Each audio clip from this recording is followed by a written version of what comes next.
इस कार्यक्रम के पुण्यार्चक हैं गुणायतन परिवार। पुरुषार्थों की चर्चा विगत दिनों से चल रही है। धर्म, अर्थ, काम और मोक्ष, ये 4 ऐसे पुरुषार्थ हैं जिनके माध्यम से हम अपने जीवन को सफल और सार्थक बना सकते हैं। इनमें भी गृहस्थों के लिए धर्म, अर्थ और काम, इन 3 पुरुषार्थों के मध्य सम्यक संतुलन बनाकर चलने का उपदेश दिया गया है। इसे त्रिवर्ग कहा गया है, धर्म, अर्थ और काम। और ऐसा कहा गया है कि त्रिवर्ग अपवर्ग यानी मोक्ष का आधार है। त्रिवर्ग के संसाधन के अभाव में मनुष्य का जीवन पशु के समान निष्फल है। शास्त्रकार कहते हैं, त्रिवर्ग संसाधन मंतरेण पशुरिवायु निफलम नरस्य तत्रापि धर्मम प्रवरम वदन्ति नतम बिना भवतोर्थ कामो। त्रिवर्ग के आराधना के अभाव में मनुष्य का जीवन पशु के समान निष्फल है और उसमें भी धर्म पुरुषार्थ को सबसे प्रमुख बताया जाता है। धर्म के अभाव में अर्थ और काम पुरुषार्थ सार्थक नहीं होते। विगत दिनों मैंने धर्म पुरुषार्थ की बहुत विस्तृत चर्चा की। आज द्वितीय क्रम में अर्थ पुरुषार्थ की बात करता हूँ। अर्थोपार्जन गृहस्थ जीवन की आवश्यकता है। बिना अर्थ के उपार्जन के आप अपने जीवन की गाड़ी नहीं चला सकते। जीवन के निर्वाह के लिए अर्थ का आलंबन आवश्यक है। संत कहते ठीक है, अर्थ का आलंबन लेना है लो, पर अर्थार्जन मत करो, अर्थ पुरुषार्थ करो। अर्थ का उपार्जन और अर्थ पुरुषार्थ दोनों की क्रिया समान हो सकती है, पर परिणति समान नहीं है। अर्थ का उपार्जन जिनका लक्ष्य है वह येन केन उपायन अर्थोपार्जन की बात सोचता है। उसका एक ही मकसद और ध्येय होता है, जैसे तैसे कैसे भी हो पैसे हो। जिनका मूल उद्देश्य केवल अर्थ का उपार्जन है, वह व्यक्ति अर्थ का कीड़ा बन जाता है।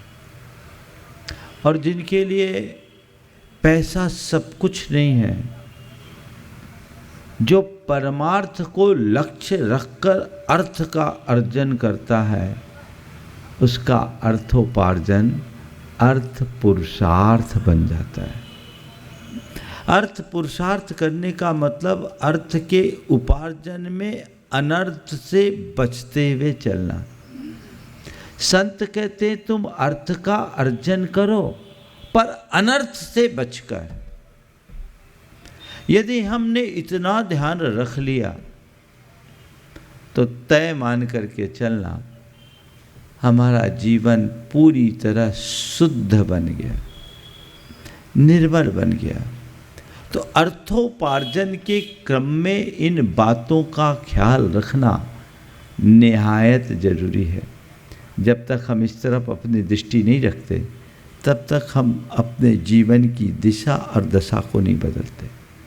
जिसकी दृष्टि में धर्म है, जिसके अंतस में धर्म है, वो हमेशा इन बातों को ध्यान में रखता है।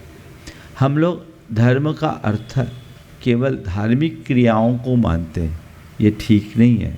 हमारे संत कहते हैं, दुकान चलाते हुए भी धर्म है, व्यापार करते हुए भी धर्म है, दफ्तर में बैठे हुए भी धर्म है, घर परिवार में रहते हुए भी धर्म है, जीवन के प्रत्येक व्यवहार में धर्म है। यदि धर्म से जुड़ करके अर्थ का उपार्जन करोगे तो जीवन में कभी अनर्थ नहीं होगा। तो क्या करें? अर्थ उपार्जन नहीं, अर्थ पुरुषार्थ करे। इसके लिए कुछ बातें अंतर मन में बिठाने की आवश्यकता है। सबसे पहली बात कि मेरा जीवन के लिए अर्थ है, अर्थ के लिए जीवन नहीं। समझ रहे हैं बात को? आप जीवन के लिए पैसा कमाते हो या पैसा कमाने के लिए जीवन खपाते हो? बोलो, हाँ? ईमानदारी से बोलो, कर क्या रहे हो? हाँ? बाद वाला ना, महाराज हम लोग तो नंबर 2 पर ज़्यादा भरोसा रखने लगे हैं, यही मामला गड़बड़ हो जाता है। बस ये अवधारणा अगर बदल जाए तो जीवन पलट जाए। जीवन के लिए धन है, धन के लिए जीवन नहीं है। धन जीवन का साधन है, साध्य नहीं। बस इस बारीक अंतर को पहचानने वाले के जीवन की दिशा भिन्न हो जाती। तो धर्म से जुड़कर अर्थ उपार्जन, इसे बोलते हैं जीविका अपनाओ, पर जीवन के लिए जीविका हो, जीविका के लिए जीवन नहीं। और जीवन के लिए अपनाए जाने वाली जीविका के लिए कहा सम्यक आजीविका। क्या? सम्यक आजीविका। पैसा साधन है, साध्य नहीं। सब कुछ पैसा नहीं है, पैसे से बहुत कुछ हो सकता है, पर सब कुछ नहीं। तो हमें सब कुछ को ध्यान में रखना है, सब कुछ को पाना है, तो उसके लिए अपनी दृष्टि वैसी बनानी होगी। कैसे करें? धर्म से जुड़कर धन का उपार्जन। 4 बातें आप सबसे कहता हूँ। व्यापार करें जीविकोपार्जन के लिए। 4 आलंबन है, या तो व्यापार है, या उद्योग है, या सेवा है, या खेती। 4 है ना? इन 4 के अलावा और कोई पैसा कमाने का जरिया है क्या? व्यापार, उद्योग, सेवा और खेती। इन चारों में 4 बातें ध्यान में रखें। हमारी जीविका हिंसा मुक्त हो, शोषण मुक्त हो, नैतिकता युक्त हो, प्रामाणिकता युक्त हो। क्या बोला? हिंसा मुक्त, शोषण मुक्त, नैतिकता युक्त और प्रामाणिकता युक्त। अब चारों को लेकर के चले आप। सबसे ज़्यादा लोग व्यापार करते हैं, है ना? अब अपने व्यापार में इन चारों बातों को ध्यान में रखिए। मेरे व्यापार में हिंसा तो नहीं है। हर व्यापार में यत्किंचित हिंसा होती। चले, व्यापार में हिंसा कदाचित क्षम्य, पर हिंसा का व्यापार अक्षम्य। अब ये देखना है कि मैंने जो व्यापार चुना है उसमें हिंसा का स्तर क्या है। हमारे शास्त्रों में बहुत सारे व्यवसाय को क्रूर कर्म की संज्ञा दी गई, जिसमें घोर हिंसा होती हो उस व्यवसाय को क्रूर कर्म कहा गया, और उस क्रूर कर्म से बचने की प्रेरणा दी गई।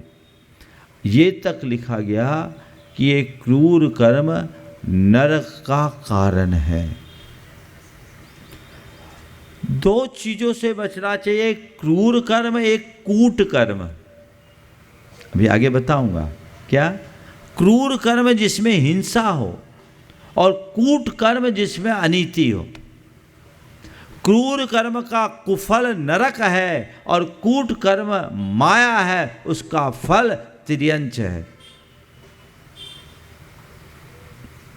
व्यक्ति को ये बात अपने हृदय में अवधारित करना चाहिए और हमेशा अपने मनोमस्तिष्क में ये बात बिठानी चाहिए कि मेरे द्वारा जोड़ा गया धन तो यहीं छूट जाएगा, पर उस धन से अर्जित पाप भव भवांतरों तक मेरे साथ रहेगा। मेरे द्वारा जोड़े गए धन के उपभोग में मेरा परिवार भले खड़ा हो जाए, पर उस पाप का फल तो मुझे अकेले ही भोगना पड़ेगा। तो व्यापार में हिंसा से बचिए। आजकल कई तरह की चीज़ों का व्यापार आप लोग करते हैं। कीटनाशकों का व्यापार, चर्म की सामग्री का व्यापार, शराब का व्यापार, इसी तरह अन्य ऐसे पदार्थों का व्यापार जिसमें हिंसा हो। बचे। मैं अजमेर में था, मेरे एक दिन के प्रवचन का विषय था धर्म और धंधा। सवाई माधोपुर का एक व्यक्ति ऑनलाइन प्रवचन सुना। वो डाबर का डिस्ट्रीब्यूटर था, उसमें डाबर की हनी भी बेचता था।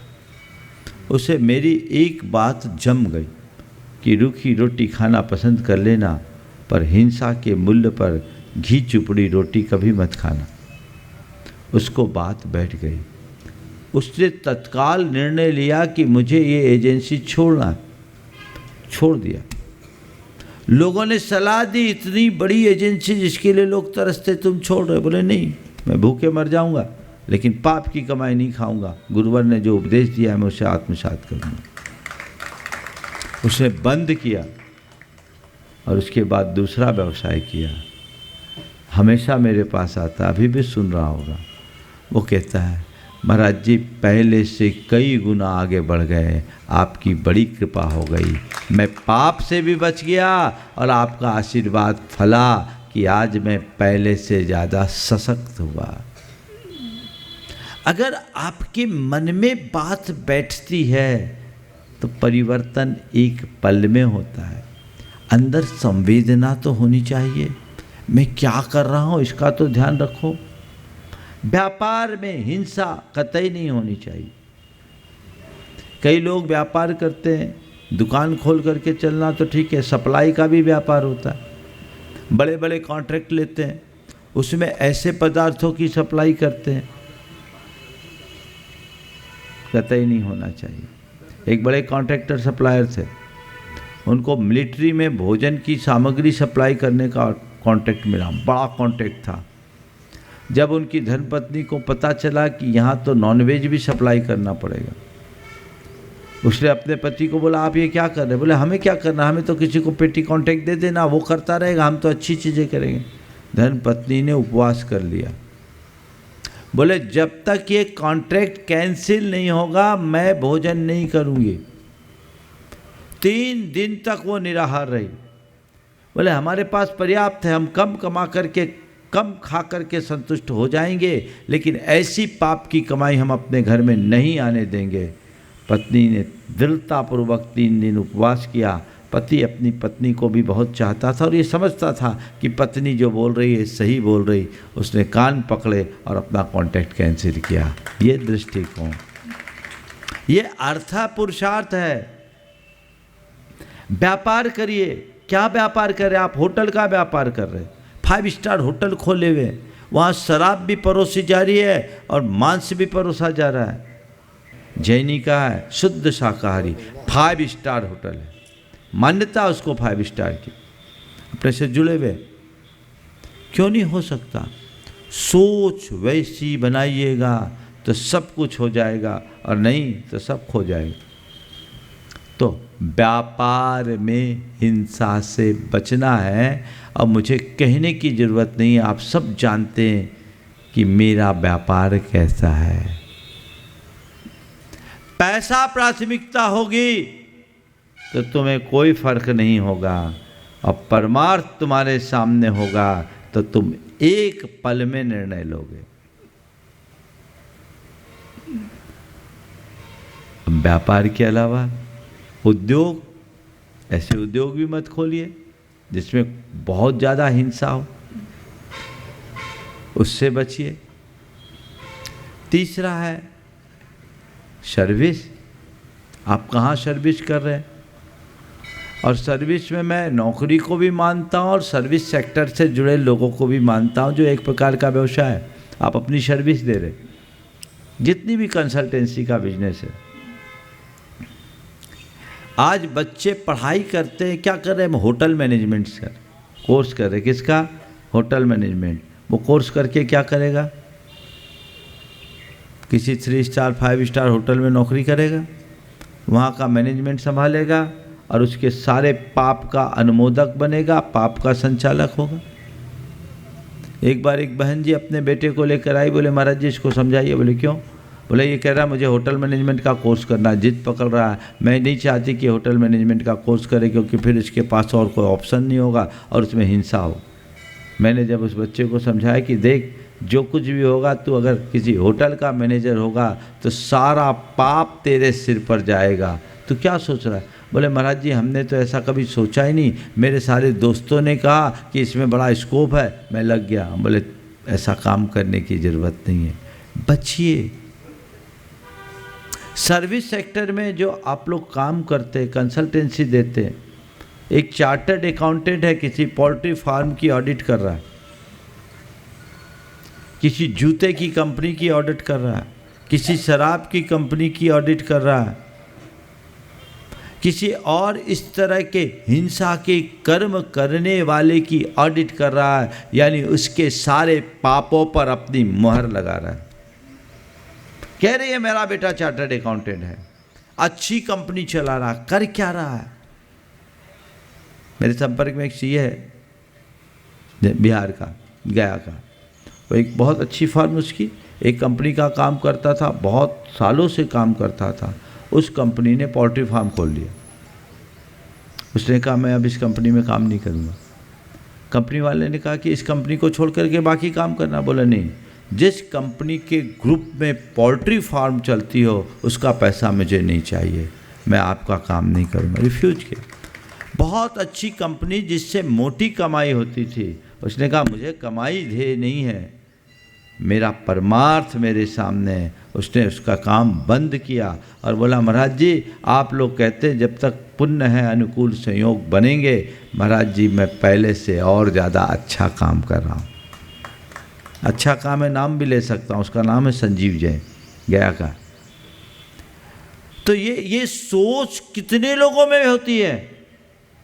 आप अपने बच्चे को सीए बनने की तो प्रेरणा देते हो, लेकिन कभी अपने बच्चे को कहते हो कि बेटा आगे काम करोगे तो किसका काम करना?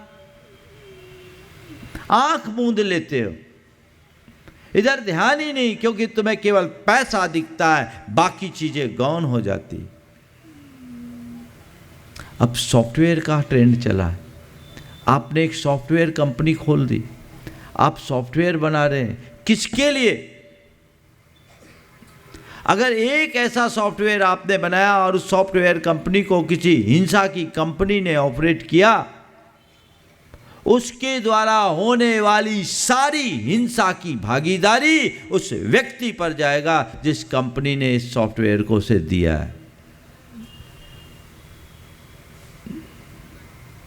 मेरे संपर्क में कुछ ऐसे लोग हैं जो सॉफ्टवेयर का काम करते हैं, लेकिन ऐसे ही लोगों को नहीं देते, अपना माल ही नहीं देते। सोचने की बात है, बात छोटी है, परिणाम गहरा है। गंभीरता से विचार करना चाहिए। तो व्यापार, उद्योग, सर्विस और खेती चौथे क्रम में। कई लोगों की धारणा है कि जैन लोग खेती नहीं करते, और अच्छे अच्छे विद्वान ऐसी धारणा बना रखे हैं और बोलते भी हैं ऐसा। ये भ्रांत धारणा। जैन शास्त्रों में तो भगवान ऋषभदेव का यही उपदेश था, ऋषि बनो या कृषि करो। खेती को उत्तम कर्म, आर्य कर्म की संज्ञा दी गई। 7 प्रतिमा तक गृहस्थ खेती कर सकता है, और आज भी हजारों जैन हैं जो कृषि का कर्म करते हैं, लाखों होंगे, हजारों नहीं। बड़े बड़े कृषिकार हैं। आप लोगों में भी बहुत सारे खेती वाले होंगे, भले भोपाल में बस गए, बता रहा हूँ, वहीं आ रहा हूँ। अब महाराज जी आप खेती की बात कर रहे हैं, खेती को उत्तम कार्य कर रहे हैं, खेती में तो हिंसा होती है, ट्रैक्टर चलाते हैं, जीव मरते हैं। संत कहते हैं खेती में हिंसा और हिंसा की खेती में बड़ा अंतर है। खेती की हिंसा को आरंभी हिंसा है और हिंसा की खेती संकल्पी हिंसा। कृषि कर्म करना बुरा नहीं है, भगवान ऋषभ देव ने युग के आदि में यह व्यवस्था दी, पर पारंपरिक खेती कीजिए, जिसे आजकल जैविक खेती कहा जाता है। खेती के कर्म में कीटनाशकों का प्रयोग, रासायनिक खादों का प्रयोग, ये हिंसा है, इससे बचिए। और वो तो सेहत के लिए भी नुकसानदेह। आज सरकार भी जैविक खेती को बढ़ावा देना शुरू कर दी है। आप लोगों को भी इसका ध्यान रखना चाहिए। पेस्टिसाइड, इंसेक्टिसाइड का प्रयोग, किसी भी प्रकार के कीटनाशक का प्रयोग कतई उचित नहीं है। और रासायनिक खादों में भी हिंसा है। वो भूमि की उर्वरकता को खत्म करती है, उसे क्षारीय बनाती है, अनाज के गुणवत्ता को खराब करती है। आज अन्न सत्वहीन हो रहा है और कीटनाशकों के प्रयोग के परिणाम स्वरूप कीड़ों का तो रेजिस्टेंस पावर डेवलप होता जा रहा है, असर अन्न पर पड़ रहा है और अन्न का असर मनुष्य के जीवन पर पड़ रहा है। आज आदमी और जानवरों को भी कैंसर जैसी बीमारियां होने लगी है। कैंसर की बीमारी, किडनी की problem, liver psoriasis, heart attack, अन्य इस तरह की जो भांति भांति की बीमारियां अपने पांव पसार रही है, उसका मूल कारण ये दूषित अन्न है। तो खेती में भी हिंसा से बचिए। मेरे संपर्क में बहुत सारे ऐसे लोग हैं जो बीज बोते और फसल काटते हैं, एक दाना भी रासायनिक खाद का नहीं डालते और एक कण भी कीटनाशक का प्रयोग नहीं करते और बम्पर फसल आती, अच्छी फसल, पूरे इलाके में फसल आती। उनका विश्वास है हमारे द्वारा बोया गया बीज ही नहीं फलता, हमारा पुण्य भी फलता है। अपने पुण्य पर भरोसा रखो। एक स्थान पर मैं था, मैंने इसी विषय को अपने प्रवचन में रखा। दो भाई थे, दोनों की 150 एकड़ ज़मीन थी। एक भाई ने आकर नियम लिया कि महाराज अब मैं कीटनाशक का प्रयोग नहीं करूँगा। चना की फसल में कीटनाशकों की ज़रूरत होती थी, अब महाराज जी आज मैं तय करता हूँ कीटनाशक का प्रयोग नहीं करूँगा, मैं गेहूँ बोऊँगा, चना बोऊँगा नहीं। उसका दूसरा भाई था, मैंने कहा तुम भी ले लो।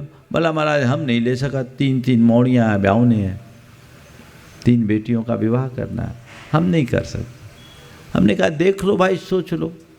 नहीं माना। उसने उस साल पूरी खेती चने की और एक ने गेहूं की।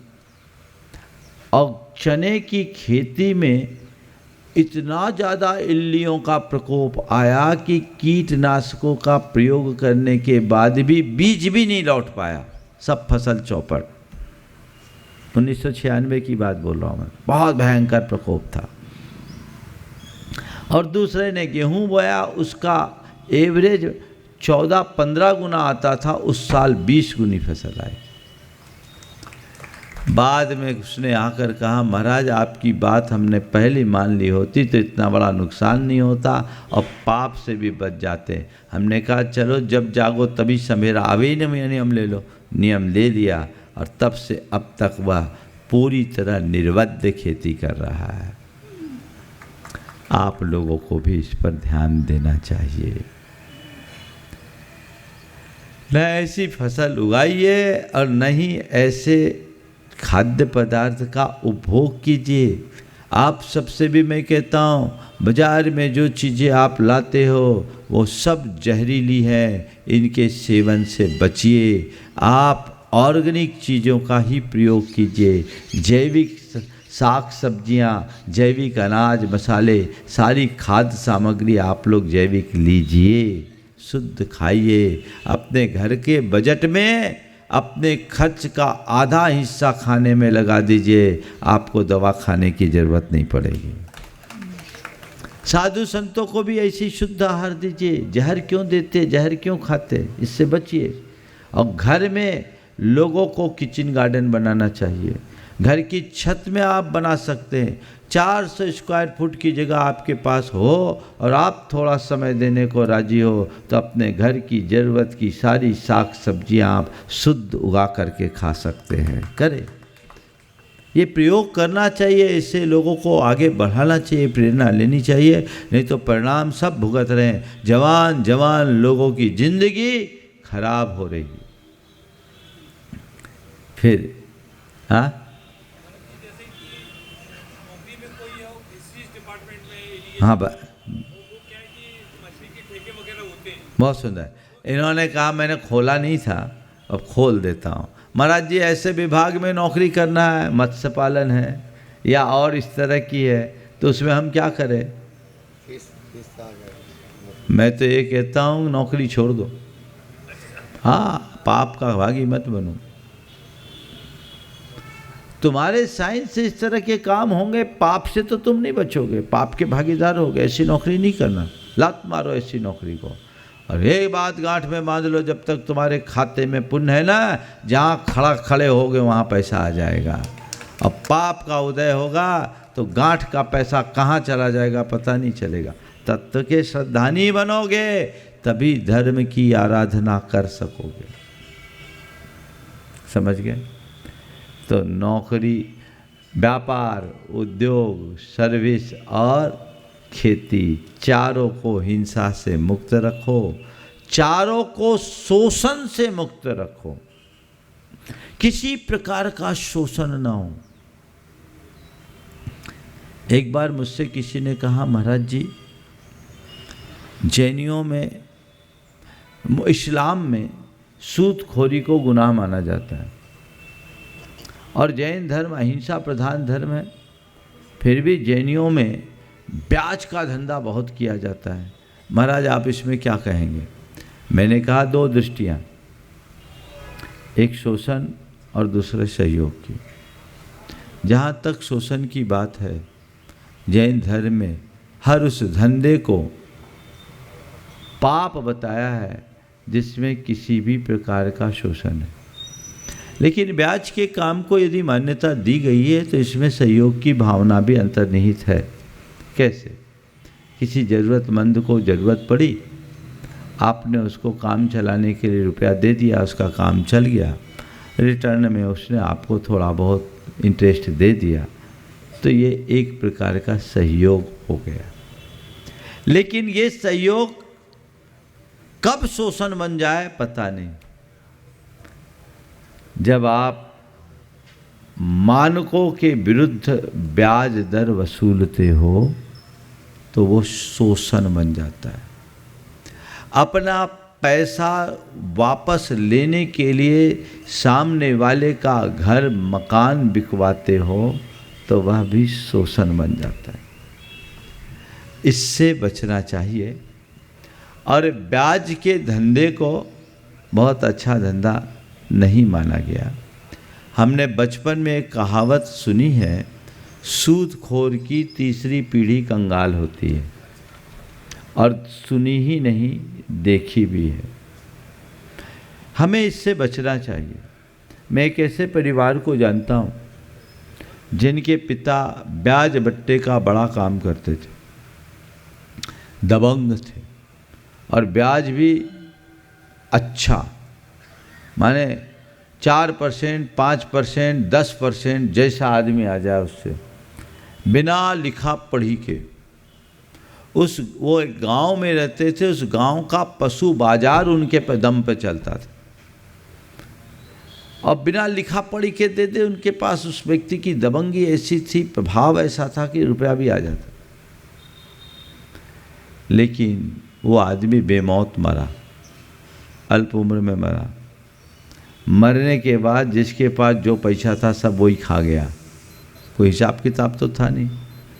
उसकी धर्मपत्नी जो पूरा लेखा जोखा करती थी, वो गठिया बात की शिकार हुई और लगभग 15 वर्ष तक बेड पे पड़ी रही। आखिरी में तो ये हुआ कि उसकी हड्डियां भी कमज़ोर हो गई, तो हड्डियां भी टूट गई। मर्मांतक वेदना को सहा, सारी संपत्ति भी चले गई, थोड़ी सी खेती बची, बच्चे नौकरी करने को मजबूर हो गए। और वो बच्चे कहते हैं, महाराज जी, एक दिन मैंने जब अपने प्रवचन में इस तरह की बातें की तो बच्चे ने कहा, महाराज मेरा उदाहरण है, आप चाहो तो नाम ले करके भी कर सकते हो, पर मैं नाम लेना पसंद नहीं करता, क्योंकि लाइव प्रोग्राम में लोग कई तरह की बातें करते हैं। और उनने कहा, पिताजी ने गुनाह किया, भोग हम रहे। हमने कहा, संकल्प ले लो, तुम लोग मत करना, ऐसा काम क्यों करो। और कुछ ऐसे लोग भी हैं जिनने जीवन में कभी किसी के लिए सताया नहीं, परेशान नहीं किया। एक सज्जन थे जो ब्याज का काम करते थे, लेकिन उस ज़माने में भी, मैं 1992 की बात कर रहा हूँ, वो 18% से इंटरेस्ट अधिक नहीं लेते।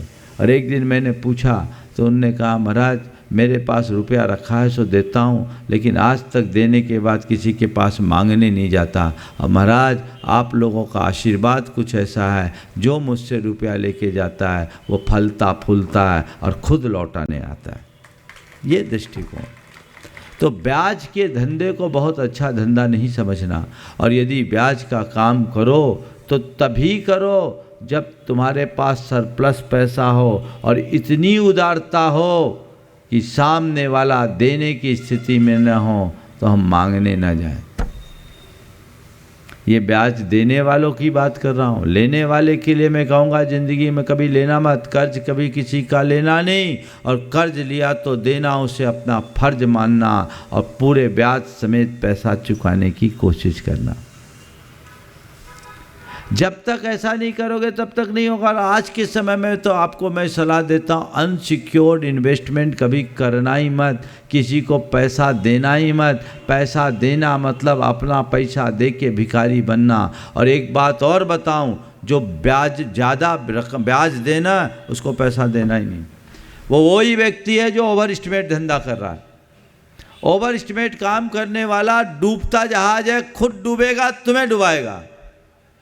और बहुत सारे लोगों ने मोटे ब्याज के चक्कर में अपनी ज़िंदगी की जमा पूंजी लगा दी, आज रो रहे। कई लोग तो ऐसे पूरे पीएफ का पैसा लगा दिया, अच्छा ब्याज आएगा, गए काम से, कोई फायदा नहीं। इनसे बचना चाहिए। ये एक प्रकार की हिंसा, शोषण, अनीति और अप्रामाणिकता का प्रतीक है, जो महान पाप है। इससे बचना चाहिए। तो हिंसा मुक्त, शोषण मुक्त, आराम। बहुत अच्छा सवाल है। जीवन बीमा और शेयर बाजार में इन्वेस्टमेंट, वो क्या होगा? देखिए, जीवन बीमा की पॉलिसी एक पॉलिसी है। आप वहाँ अपना निवेश करते हैं, निवेश करने के बाद वो आपको रिटर्न देते हैं। स्थूल दृष्टि से देखा जाए तो इसे बहुत पापात्मक नहीं कहा जा सकता, लेकिन वो जो आपको पैसा देते हैं वो कहाँ निवेश करके देते हैं? वो म्यूचुअल फंड में, बैंकों में, कहीं ऐसी जगह निवेश करते हैं। और वहाँ से फाइनेंस ऐसी जगह हो सकता है जहाँ हिंसा हो। इवन बैंक में भी आप रुपया रखते हैं तो बैंक की एफडी, बैंक किनको रुपया देती है? सबको देती है, उसको कोई परहेज नहीं, आपको उसका इंटरेस्ट मिलता है।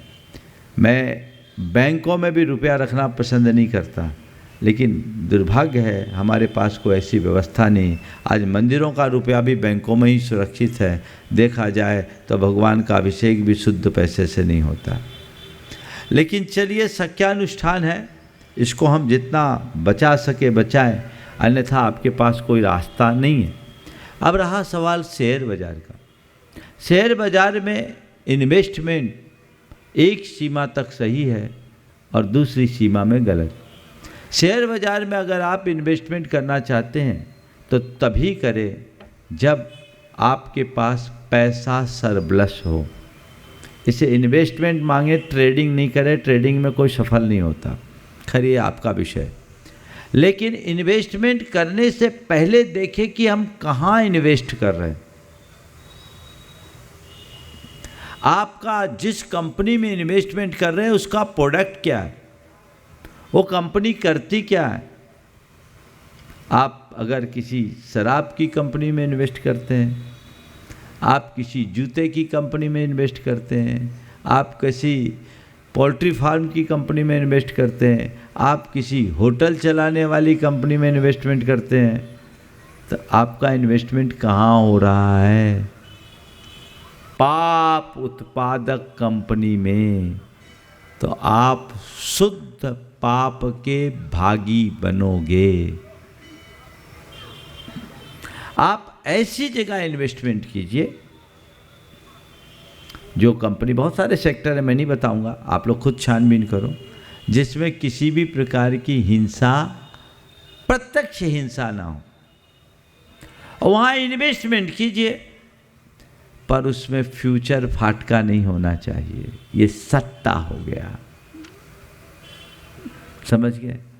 शुद्ध इन्वेस्टमेंट, डिलीवरी बेस्ड हो, कोई बाधा नहीं। अगर अच्छी कंपनियों में और फ्यूचर फाटका हो तो बड़ा गड़बड़ है। मैं तो शेयर बाजार की काम के लिए एक पंक्ति में उसकी समीक्षा करता हूँ। जिस धंधे में माल खरीदने के बाद दाम घट जाए और बेचने के बाद दाम बढ़े, उसका नाम शेयर बाजार। खरीदने के बाद दाम घटे और बेचने के बाद दाम बढ़े, उसका नाम शेयर बाजार। जो खरीदने में भी रुलाए और बेचने में भी रुलाए। तो जो खरीदा बेची करने वाले होते हैं रोते हैं, और जो इन्वेस्ट करते हैं, इन्वेस्टमेंट करने वाले होते हैं वही कमाते हैं। दुनिया के जितने भी इस ट्रेड में आगे बढ़ने वाले हैं, वॉरेन बफेट जैसे लोग भी वे ही लोग हैं जो इन्वेस्टर हैं। कमाता इन्वेस्टर है, ट्रेडर तो बस झूलता रहता है। खैर, ये विषय दूसरा है। हमें हिंसा से बचना है, शोषण से बचना है, नैतिकता और प्रामाणिकता को अपनाना है। एथिक्स खोना नहीं चाहिए। आजकल लोग थोड़ी थोड़ी बातों में अपना ईमान खो देते, ये कतई उचित नहीं। पहले कमिटमेंट के धनी रहते थे, एक बात सिखाई जाती थी कि कुछ भी हो, मैं अपने कमिटमेंट पर पक्का रखना है ना। आजकल तो कुछ नहीं, लोग पलट जाते हैं। पहले महाजनों के यहाँ ऐसा होता था कि जो एक बार बोल दिया, हमने जबान दे दी, एक मूंछ का बाल रखाते थे तो सब हो जाता था। ऐसी नैतिकता और प्रामाणिकता होती थी। अब तो दस्तावेज दे दो तो भी नहीं, ये कूट कर्म करने लगे, फर्जी दस्तावेज बनाने लगे, लोगों को बेवकूफ़ बनाने का लोगों ने धंधा करना शुरू कर दिया। ये महान अनर्थ और पाप है। ऐसे लोग पैसे के कीड़े बन जाएंगे, न पैसे का उपयोग कर पाएंगे, न पैसे का उपभोग कर पाएंगे। इनके पास न जाने कितनों की हाय लगेगी। एक व्यक्ति ने मुझसे कहा कि महाराज जी, मेरे दादाजी ने हमें एक बहुत अच्छी सीख दी। तो क्या? बोले वो हमसे हमेशा कहते थे, बेटा व्यापार करना पर किसी ग्राहक की हाय मत लेना।